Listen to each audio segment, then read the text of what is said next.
Welcome to Belief, Being, and Beyond with your host, Granddaughter Crow. And I love it. Oh my God.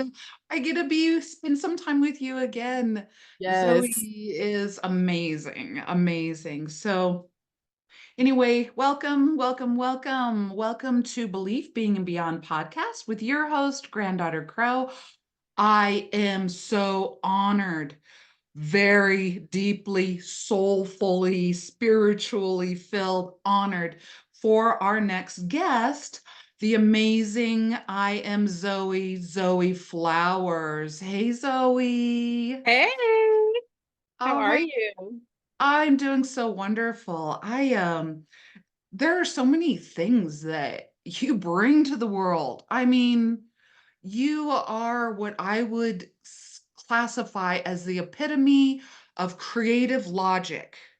Oh, And I like that. you know how to create with your poems, through your books, with your filmmaking and your candles, but yet you have this very grounded, logical, let's embody this, let's get it out there, let's produce that.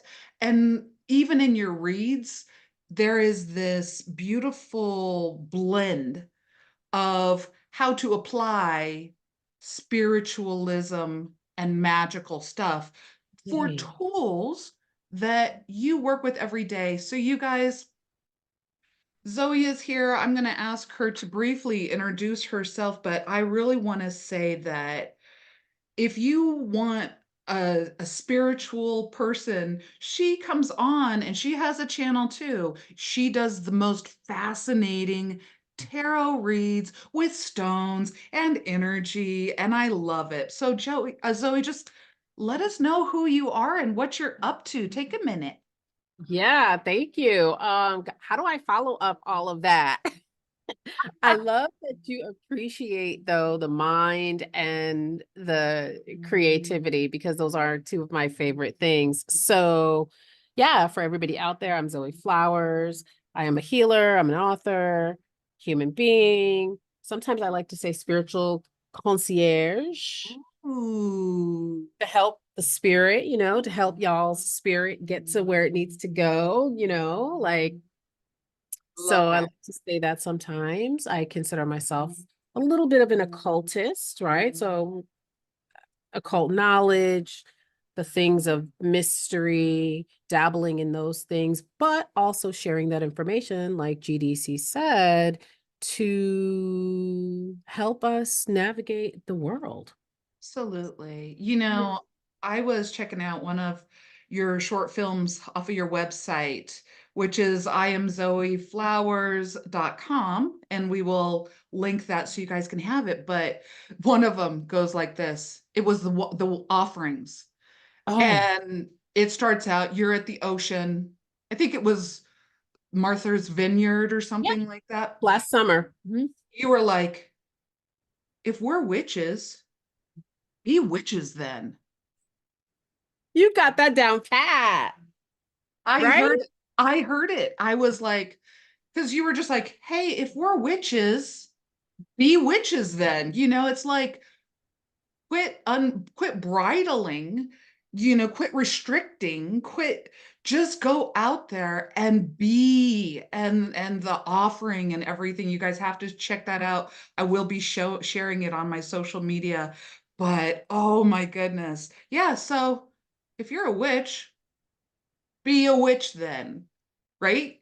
And Yeah. allow that witchcraft occult spiritualism to come into your day-to-day activities, which is what this podcast is about.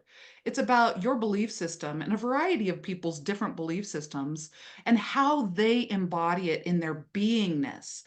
The people that I interview actually are living their belief system as a magical practice in the mundane muggle world. And there were so many topics that we were, oh, we could talk about, one of your books, and we could talk about the other book, or we could talk about your candles, we could talk about your films.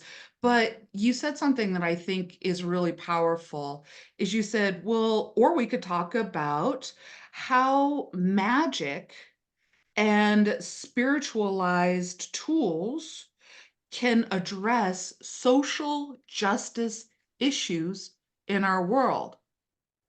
Let's go there. Not the hands on Yeah. the thing.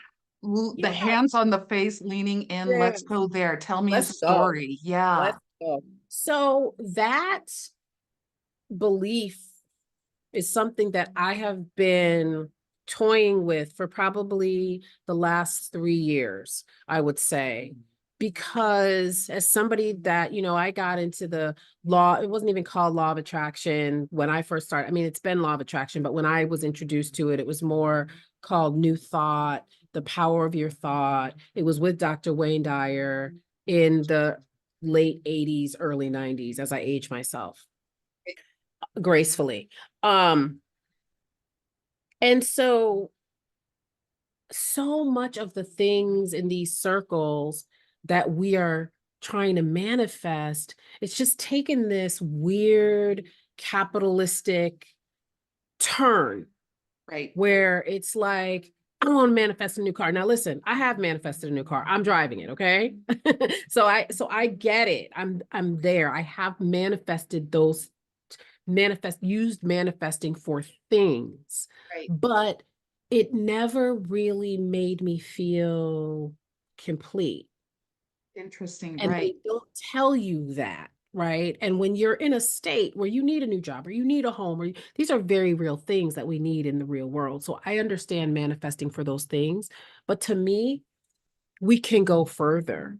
Nice. And so to me, and that was the whole point of offering. If we're witches, surely there's more that we can be doing with our power to help humanity than just like manifesting a house. Again, important things. I'm not being flip, but I just think that we need to look deeply in the ways that capitalism and consumerism has kind of taken our eye off the ball a little bit in this so-called spiritual movement. I love what you're throwing down because if I can just interject, it's kind of like, you do a podcast, you're on social media, you're a content creator, you're writing books. I'm speaking as, your colleague. Yeah. And then and to the listeners out there, and then all of a sudden, all we do is look at how many followers do I have? How many books did I sell? How many this? And granted, not like you said, not to be flippant, it's a Right. real thing, Right. but do we do it for that reason, or do Right. we do it because somebody puts a comment in that said, you made my day, you gave me new insight, you empowered me? And so I'm kind of blending it in because I absolutely agree. And so I love that I watched Offerings. Mm. You guys have to check this out. Beautiful, empowering. I mean, one of those types of films that you want to watch it at night with Mm. all the lights out and just turn up the volume, I love it. surround sound. And I was there. I felt like I was with you and I Mm. was getting a cleanse by the ocean. I Mm. was so inspired. I was like, I want to move to the ocean and get some, flowers and herbs and do this ritual like embodied. Yeah, And what the message I saw in there was like, well, maybe the name of this podcast, if you're witches, be witches then. I love And it. what is the bigger? So you're absolutely right. I agree with you. It's a state of mind, but what is this bigger thing Right. that we Right. as witches, as occultists, as whatever you want to call love and light Right. people, healers, Right. magicians, or shamans, whatever you call yourself, however you can Right. come to the table while you're Right. listening to this, what stretch our minds? Like, what else can we do? What else can we do? And it's the same thought that I had working in the domestic violence field after a certain point. I've been in the movement for 23 years, and it just came to a certain point where I just started asking people in trainings, why are you here? Are you just here to get a check? If you are, okay. But like really encouraging people, why are you in this movement? Why are you in this work? And I feel like I'm asking the same question in this arena because there's so many things happening in this world, and I just that need our attention, that need our good energy, that need our prayers, our manifestations, our offerings. And yet I am not hearing anything from the loudest voices and the so-called leaders in this work. So I'm like, so do you really just selling courses? Are you really just here to sell your courses and you don't really care about Yeah. humanity? Right. Where did the heart go? And the strength that it takes to move into heart-focused careers, heart-focused spiritual practice, Mhm. heart-focused manifest.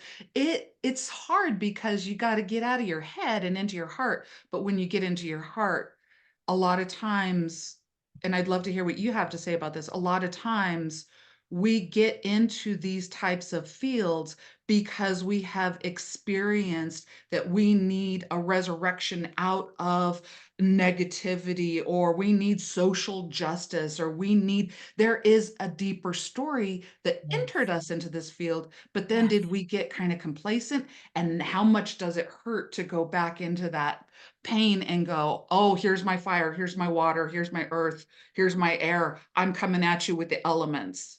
Yeah. Yeah. I 100% agree with what you're saying. Yeah, it's so many of us come to this work with some kind of trauma, not everybody. The same people, the same reason why people enter the domestic violence or social justice movements, because we see something that we want to quote unquote change.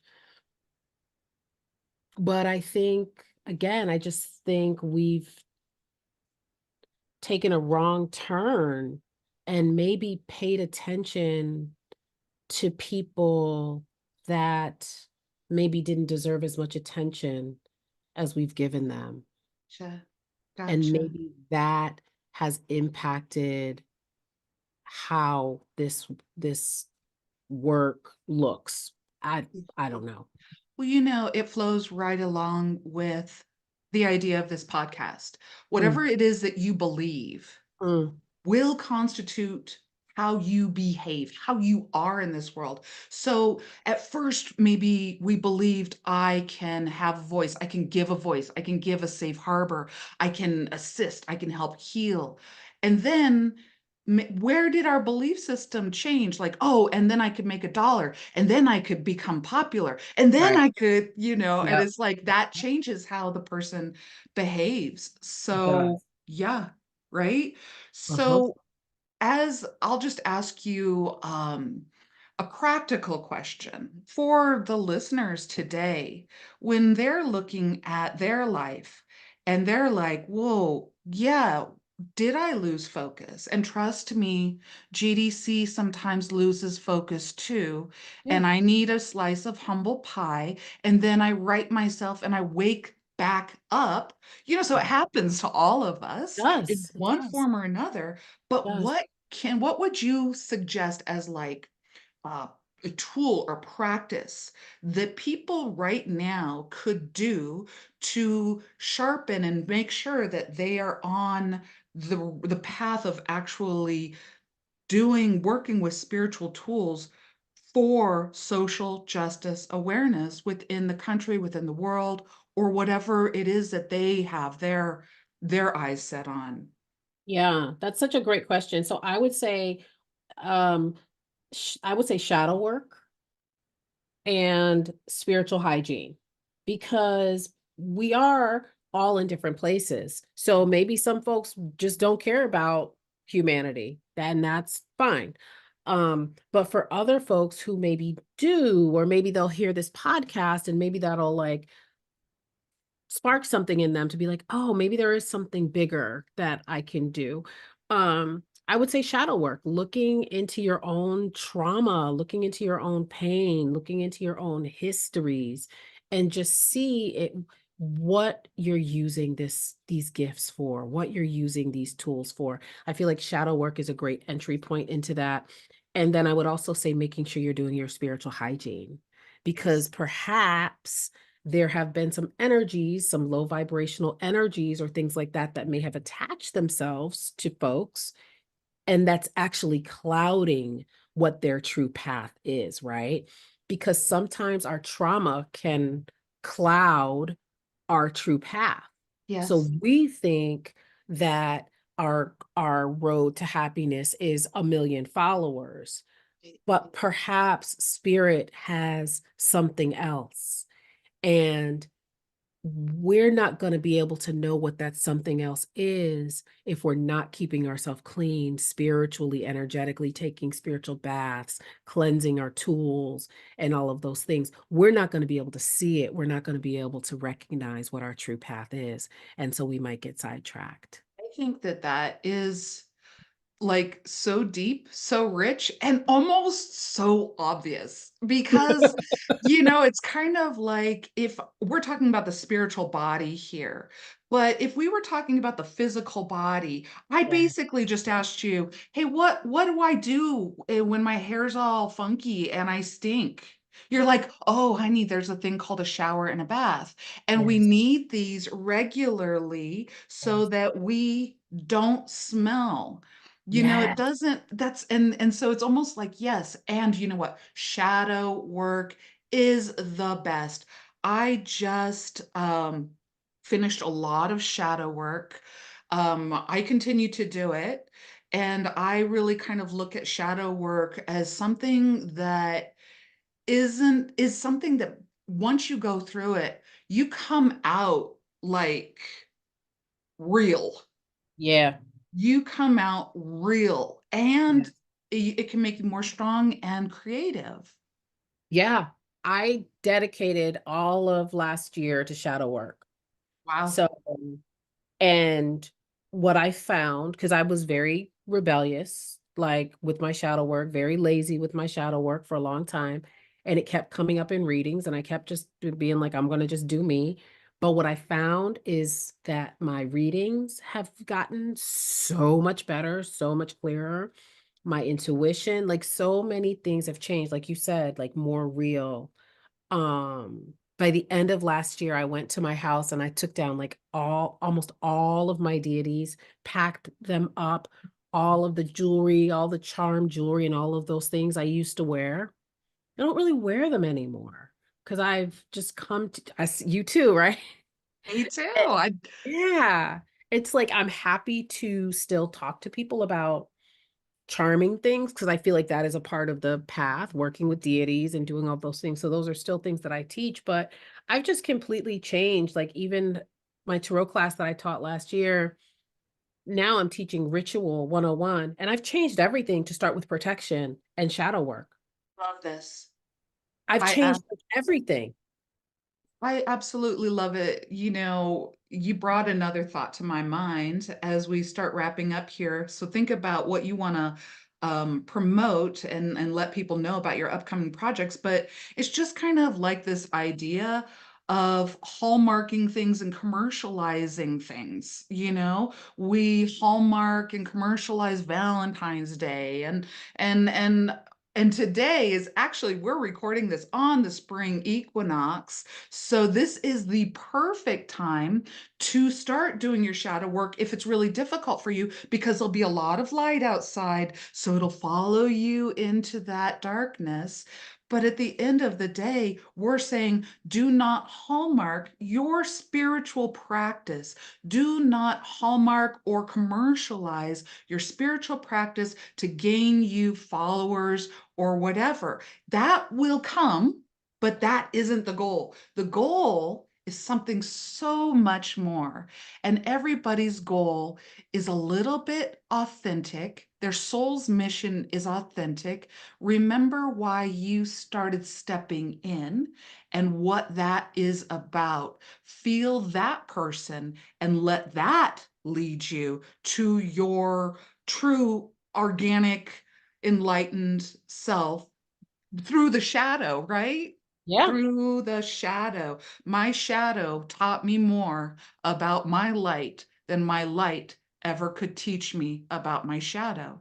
Yes. And for me, it illuminated who or what was doing the choosing. So my trauma was doing the choosing. Oh, I want 1 million followers because I feel rejected. Oh, I feel rejected because of X, Y, and Z. So that's what was doing, that's what was driving. So if I wasn't doing my shadow work, I would have never found that out. And what I want to say as we close about this social justice issues and how magic is. So for me, I see it as a response. It is a response because the thing about our Western society is it's been really good at separating us from spirit, separating us from ourselves, Yes. separating us from each other. Yes. That is what capitalism, racism, sexism, that is what those isms do. They are a tool of separation. Wow. Magic and ritual are tools of reclamation. They are tools of reclaiming, right? Because they can't take the sun from me. They can't take the wind from me, right? Yes, we have to pay for water, which I have thoughts about. But right now they can't take water from me, right? So we have things that we can access that connect us to the natural world. And so that is how it is a response, right? My body is a magical tool. So it is a response to all of these. How I use my body in magical ritual is a response, not resistance, because what we resist persists. It is a response Love it. to the things we, say we don't like in the world. You know, obviously, I need to have you back because this just was scratching the surface. Yeah. I love it. So, give us your website Sure. once again.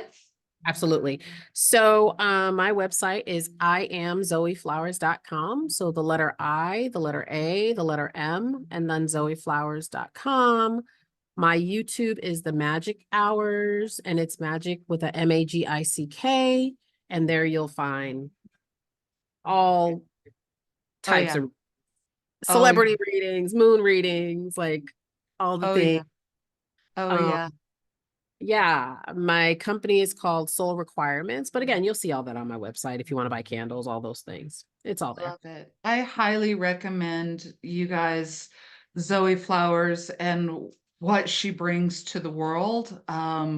Literally, when she just said what she said about separation and on just coming back together and understanding that if you're watching me on YouTube, you may have seen me tear up a little.